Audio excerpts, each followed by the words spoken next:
Thank you, Mark. And thank you, everyone. Can people hear me? Yeah, just one of these? Yeah, beautiful. Okay. So it's always a treasure to be with you all. And all the more so lately when I know myself and many people that I speak with are feeling more stressed than they have in a very, very long time. So beginning with this week's Torah portion, we have this beautiful introduction into the course that Mark alluded to, which I'll be teaching starting in January, called Hashkata Shavasana. It's a lovely blend of traditions. And the Hashkata practice, which I actually learned through IJS, is a practice of the Piasetzner Rebbe from the Warsaw Ghetto. It's a mindfulness practice. And we're going to begin with a small piece of that today. And the Shavasana practice is a particular healing practice from BKS Iyengar of Iyengar Yoga. So today will be a little bit different than some of the other meditations that I lead, in that the Shavasana practice is done usually lying down, and it can certainly be done. I will include a small piece of that today. It can certainly be done sitting. And if you are sitting and that's what's available to you, when we get to that part, I'll invite you to just rest back in your chair, where often I'm inviting people to sit forward and bring their energy up through their spine. And the first part of the practice will be less of that. So we'll have these two practices that I'll be bringing together today as a small piece of an introduction into Hashkata Shavasana, which has been a very powerful practice for me in healing PTSD and healing stress. And that's why I'd like to offer it out. So we begin the Swings Torah portion with Joseph dreaming dreams and his brothers not being so happy about the dreams that he is sharing with them. So the Piasetzner Rebbe begins his introduction into Hashkata, which literally means quieting, with these words. That's in the Talmud, in Tractate Brachot. It says, a dream is 1/60th of prophecy. And he goes on to talk about how he understands that. I've been sitting with this statement all week. What is prophecy? I've been thinking for myself. And the way that I understand it, and perhaps in the chat as we move into the Q&A later, you might put your thoughts on this, is that prophecy is connecting with that which is outside of our ego, outside of our own thoughts, emotions, body sensations, connecting with the divine. And he begins there because he says that if we can find a state in our awakened life that is quiet like a dream, that we can connect with this prophecy. And so we'll begin a little bit with that, that quieting, and then we'll have a little bit of quiet time, and then I'll move into a little bit of the Shavasana practice. So find the position that's right for you, whether it is sitting, reclining, lying down. If you need to take a minute to reset your physical self, go for it. And I will lead sitting because that'll make it a lot easier for you to hear me.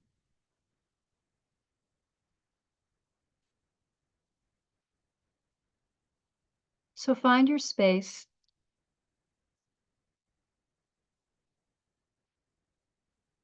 If you're seated, allow your legs to flow down out of your hips, your knees to fall from your thighs, your feet to contact the earth, and be supported and pushed up from the earth. If you're lying down, see if you can feel your whole body being supported by the ground. nourishing you, holding you. If you're seated, allow your spine to float up from your pelvis, lifting gently and gracefully, taking you skyward, connecting with both the ground and the ethers.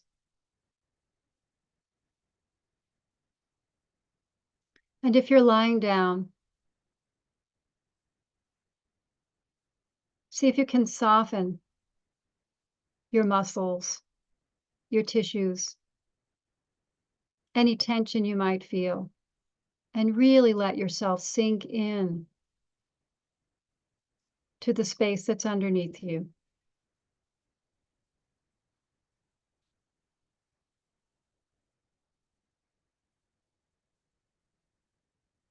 If focusing on breath is useful for you, then I invite you to bring your attention there.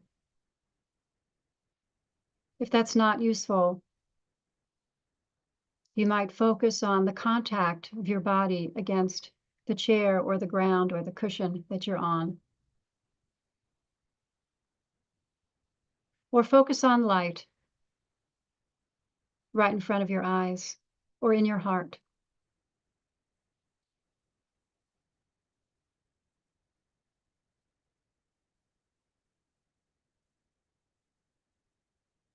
Whatever your point of focus, allow yourself to settle.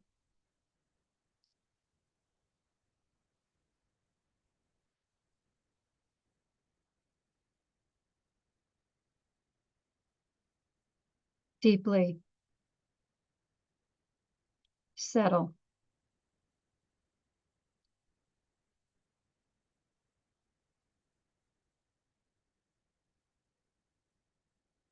And as you settle, see if there's some place that wants softening, releasing.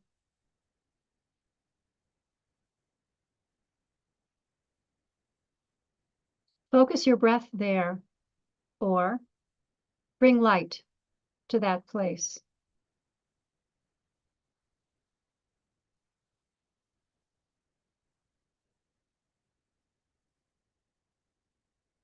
As you continue to settle,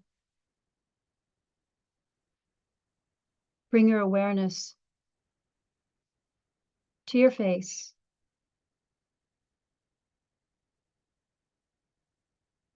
softening your eyebrows, your forehead, your cheeks,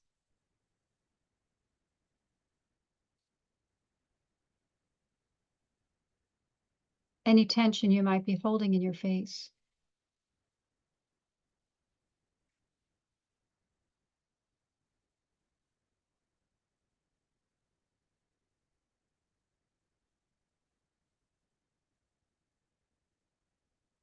And we'll take a few minutes just to be in this place of quiet.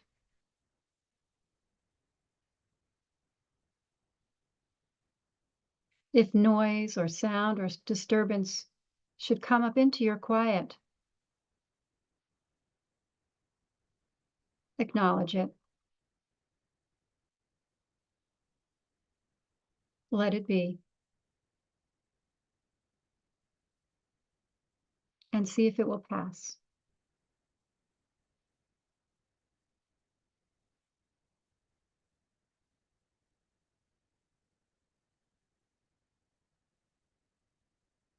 We'll come back in about 3 or 4 minutes.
as you sit in this quiet space, allowing yourself to deepen within it, allowing it to deepen within you.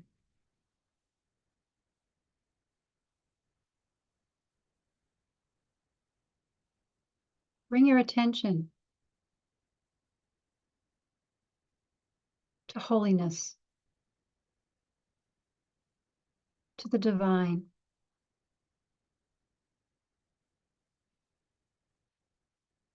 If you were to pick a word or a phrase or a prayer, even a text that expresses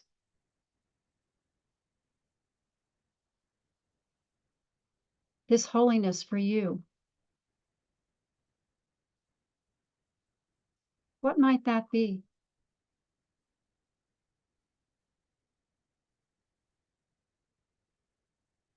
Could be very simple.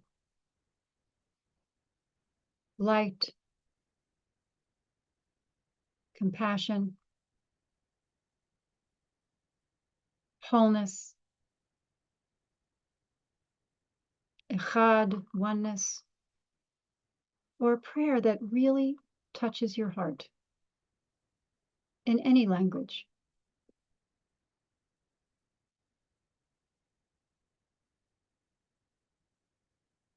See if you can find something that resonates for you.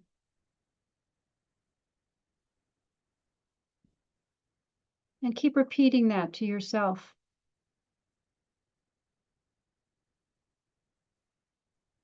We'll take a few minutes with this. If your word or phrase changes, that's fine.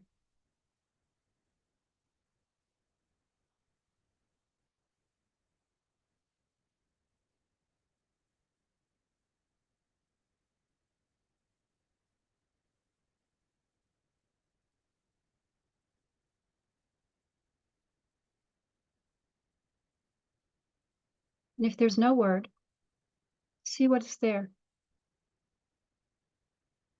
that is seeking your attention.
And now we bring our attention to the resting pose of Shavasana in whatever position you are in.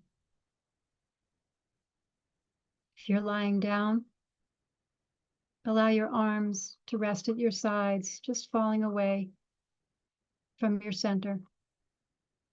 Your feet as well. If you're seated, You might allow your back to be supported by the chair or cushion that's behind you, releasing your arms and shoulders, your legs.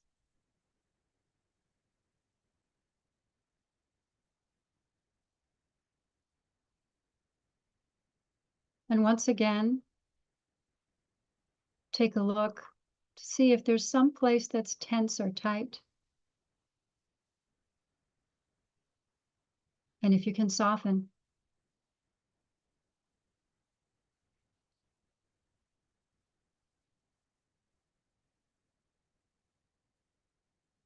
We bring our attention specifically to our face and head,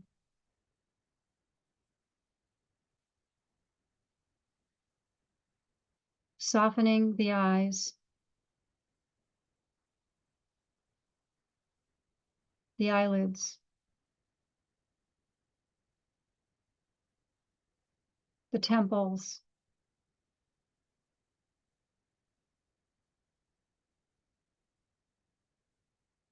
the third eye,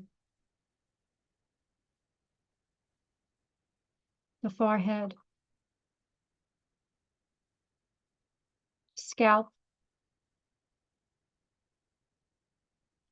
the crown chakra at the top of the skull, the throat, your jaw, upper palate, lower palate. Soften your tongue, even your teeth, the area around your nose.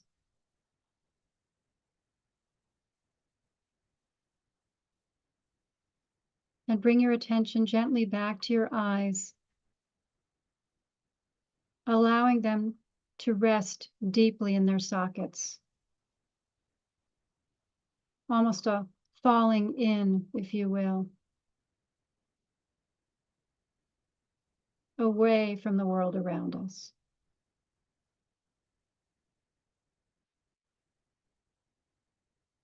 This may feel very comforting, or perhaps difficult to find.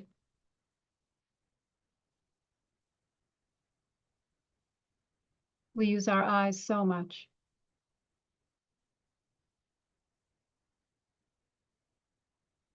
As best as you can, allow your eyes to fall deep within their sockets.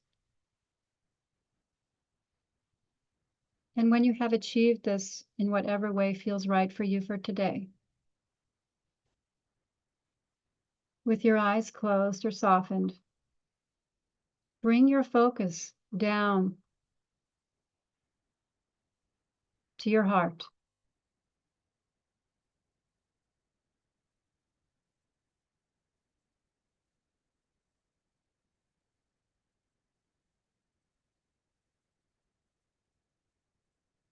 Just for our last few moments.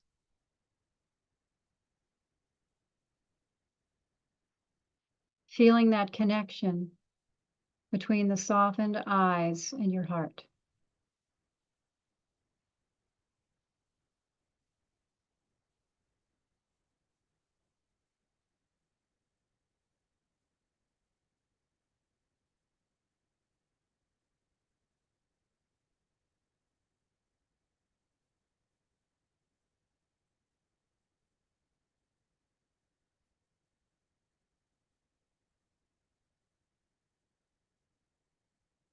And as we conclude today, I invite you to bring a hand to your heart in closure, in peace,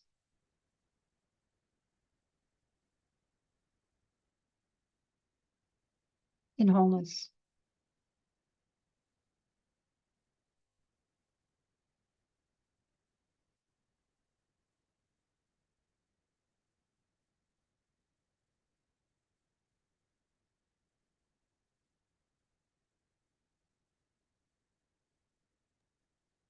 Thank you so much, Rabbi Robin. Friends, let's seal the practice as we do each day. If you're mourning, if you're observing a yard site today or in this period, or if it's your custom to join in the mourner's Kaddish, you're invited to do so. If not, we hope you stay present to support those who are. You can put the name or names of those you're honoring today in the chat now or after you recite Kaddish. Thanks to Natalie for sharing the words on the screen. And if you're reciting Kaddish, I invite you to join me by rising in body or in spirit. And you can unmute at this time. Gadol, Gadol v'yikadosh I was just meditation app. L'chayechon, Yom V'yechon, Israel, Bagala, Bizman, Kareem, May Rabba, Mevarach, Olam, V'yameh Hamayah, Barach, V'yishtabach, V'yishtacheh, Hadar, V'yitaleh,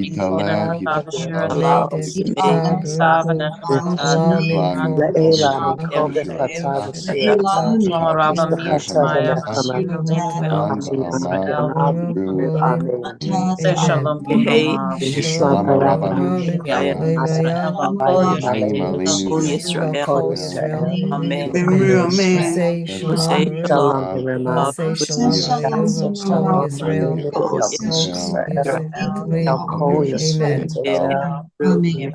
Amen. Friends, thanks for joining us today. If you're leaving us now, just invite you to join us tomorrow. We'll be led to sit in Shabbat by Rabbi Susan Leiter. Also a reminder that we will meet next week live on Monday and Tuesday. And then our daily set will be on a little bit of a hiatus during Hanukkah. And we will return on Thursday, January 2nd. So no sets next Wednesday through Friday or the following Monday through Wednesday. And we'll be back in 2025 on January 2nd. But we will be meeting next Monday and Tuesday. And we hope you can join us for those sets as well. Thanks to Natalie for holding our space. Thanks to Rabbi Robin Damsky of Limitless Judaism. And of course, as always, I hope you can stay with us. Continue to let yourself to sit in that beautiful Shavasana practice. If you like, turn off the sound on your device and just stay with us and sit in silence, or join us for a conversation. And you can share your reflections on your experience in the chat. You can raise a question if you'd like for Robin and put that in the chat as well. If you do that, please just preface it by writing question. I'll uncap and I will keep an eye and try to work that into the conversation. Thanks, Robin, so much. You're muted, so let's get you unmuted. Thanks, beautiful practice, and I have a lot of questions. Thank you. In terms of just to kind of explore the flow. I want to invite you to say a little bit more about the connection between dreams and the Hashkata quieting practice. What I heard you say was that this Parsha, which of course a big part of the focus is Joseph's dreams, and which don't go over so great with his family, and that what the teaching about what dreams represent, that they represent the 60th of prophecy. And then you explored, well, what is prophecy? And you invited people, and we can use this opportunity for people to check in the chat about their take, as you encourage them to do, about how they understand prophecy. And you were saying, I think, just to paraphrase what you were saying, that it's a state of awareness of transcending or getting beyond the ego state and connecting with something beyond ourselves. Call it the divine, right? But and then the Hashkata practice is to do this, is to cultivate that awareness of transcending the self. So far, Ad Khan, is that the flow so far? And how would you correct that? Yeah, thanks for that. It's interesting because I did this practice after I learned it. I did it every day for a year and a half. And I had a radical transformation occur from putting these two, the Hashkata and the Shavasana, together. But as I'm preparing, and I've taught it a few times, but as I'm preparing to teach these two together, which I've never done before, I'm looking at the Piaseczner Rebbe's texts, and I'm thinking about my own experience, and I'm seeing them differently. So first of all, for those who asked for a source sheet, there isn't one, but here is a quote that I will just put in the chat. So this is one of the Piaseczner Rebbe's students who was teaching this on his behalf. And he says that the master began with this teaching, which I shared, a dream is 1/60th of prophecy. And then the Piaseczner Rebbe continued with his well-known thesis that the ego, I don't know what that number 2 is, I think it's an error, constitutes a barrier to the heavenly influx. So I think what he's saying is that when our minds are super engaged in our worldly whatever, that we are not necessarily, we're not connecting with divinity in the way that's available to us. And he then says that when we're asleep, that consciousness rests, and the wisdom has this ability to kind of, flow in. And how he phrases that here, if the thoughts and intellect's awake, it's difficult. When one sleeps, right? I just said that. It's possible for the heavenly influence to rest upon a person. This is how he understands a dream is 1/60th of prophecy. And his practice is to help us quiet ourselves enough so that we're in that kind of sleep-like state, so that the divinity can come in.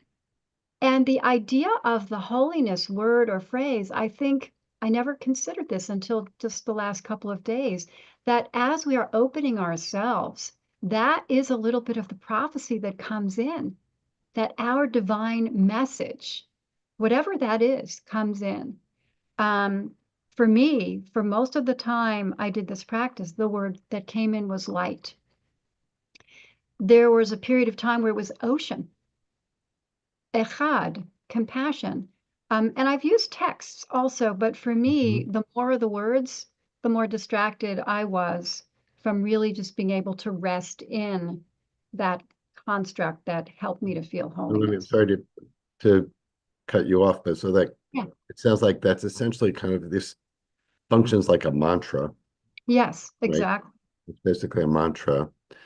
So this is interesting. It's an interesting question because I'm thinking about daydreaming, which can happen while we're sitting in meditation. I don't know about you, but that can happen, and but don't always frame it that way. We usually frame it as like the mind wanders off, right, from the intended anchor.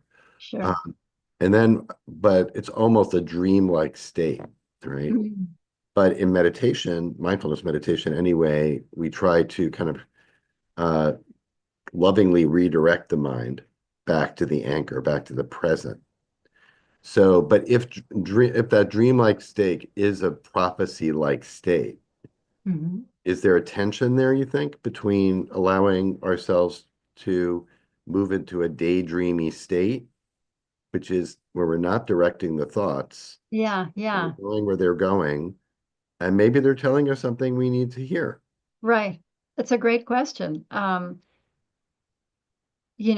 Somebody could be in that daydreamy state and get this magical idea for something extraordinarily creative and profound. Or one could be in that daydreamy state and just be disconnected. Planning dinner, for example. Or, reliving a thing that happened yesterday. So I don't know that I would feel confident to give a blanket answer to that question. And maybe sometimes the daydream is a blessed release of the stress that we're sitting with. And maybe sometimes it's an avoidance. And I guess it's the distinction between acknowledging or being clear enough with ourselves to be able to say, I'm just going to let myself rest for a minute. Or, wow, I keep going back there. And sometimes the keep going back there means what's over there, right? If I keep wind up daydreaming to that same thing, what's over there that is seeking my attention? And maybe that is something that's significant. Here's how I understood the kind of sequence from the Ashkata, the quieting, to the Shavasana. Yeah. And I don't know, is that the whole thing is kind of a gradual letting go of, like Shavasana, I think of, it's really, it's like a surrender, right? Just letting your body, just letting go Yeah. physically, right? Hmm. So if we frame the whole thing as letting go of the ego, we're starting from that ego place where, Hmm. we sit down and we're in the ego state about, me.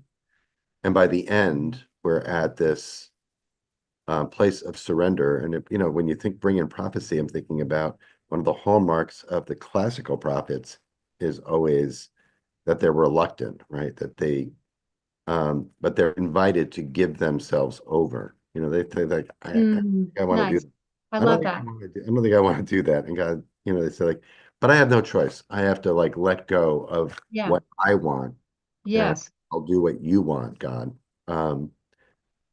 So anyway, like, could you also frame this whole thing as a practice of surrendering the the ego over time, and then the Shavasana is a very deep way of physically experiencing that surrender. So I like the way you put that together. The Hashkata practice has 4 parts, and I brought in 2 of those parts. The third part is actually focusing on something we want to bring into ourselves. Hmm. May I be blessed with patience. May I be blessed with ease. May I be blessed with kindness. And then there's a period of time focusing on that. Hmm. And then there's a final part which kind of anchors us into our connection with the divine before going into the Shavasana. So I think that if I were to follow it, I think that the Piasetzner Rebbe's intention was to first of all acknowledge where we are, then to take a breath and begin to go into a deeper place, and then see what do we seek? Where are we feeling that something is needed or missing? And if I think about being in the Warsaw Ghetto, perhaps that piece of the practice was, may I survive this? May I be able to make it through this day? Um, and then anchoring that in a recognition that this holy presence holds us all the time. And so then moving into the Shavasana, this practice, BKS Iyengar distinguishes from the average Shavasana that we do at the end of a yoga class. There's actually a practice associated with it. And what he says is that it has a capacity to deeply heal the parasympathetic nervous system. And I think that that is what occurred for me. And when we live in times of super levels of strife or anxiety, um, that we may not be able to deeply rest. And that deep rest repatterns our nervous system, has the capacity to repattern our nervous system so that, for example, I don't walk with that same level of stress that I was walking with when I began this practice 7 or 8 years ago. It doesn't mean I don't have stress in my life, Hmm. but I'm not activated in the same way. And I really do experience that a shift had occurred from taking on this practice. So it's a little bit yes of what you said, and I think it has more dimension than that.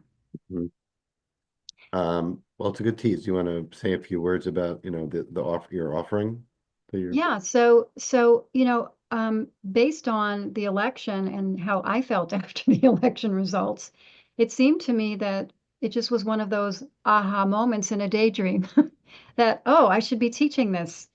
So the class will be 6 weeks, and we'll take time in each session to go specifically through one of the sections of this practice of the Piasetzner Rebbe. And then we'll take time to go into specifically the Shavasana practice as BKS Iyengar teaches it. It's got props. So he suggests that you cover your eyes to have your eyes be able to not be distracted by the light. And we'll have time to deeply engage in each of the different sections and build a practice for ourselves Mhm. Great. with the ability to interact. Thanks, Natalie, for putting the link in there. Yeah, thank I you. want to lift up, Patricia wrote, I don't know if you're still here. when I was talking about the wandering mind, she Yeah. described two kinds, the magical and the mundane, which I thought was extremely helpful for me. And I saw that. Yeah. There's so much in here that I haven't been able to keep up with today. I'm sorry, everybody, but yeah, I love that as well. And I think Let me take a minute. how Take much a can minute we for Leor's value I'm question. sorry, go ahead. Why don't we take a minute for Leor's question about how does the winter season, the darkness and the quiet make way? What is it about dark and quiet that is fertile and abundant? Can dreams, prophecies be like seeds planted in that darkness by the divine? I appreciate that Leor put that in question form, but that all could be a teaching right there. Yeah, yeah. Hi, Leor. Take Um, question marks. so yes, I would say that this is the perfect time for this because the days are shorter. I feel more internal at this time of the year, and I think that that's true for many of us, and for those who are on the other hemisphere, maybe different for you. But darkness, one of the capacities of this teaching, and I really appreciate you raising this, Leor, because it's so important, is that we may contact discomfort in this practice. And it may be that we contact it in a very, very big way. And that may be a place in ourselves that we think of as dark, or certainly a place we might try to avoid. So this practice has given me the construct to literally fall into the places where I would be anxious to go, or afraid to go, and to know that I was held.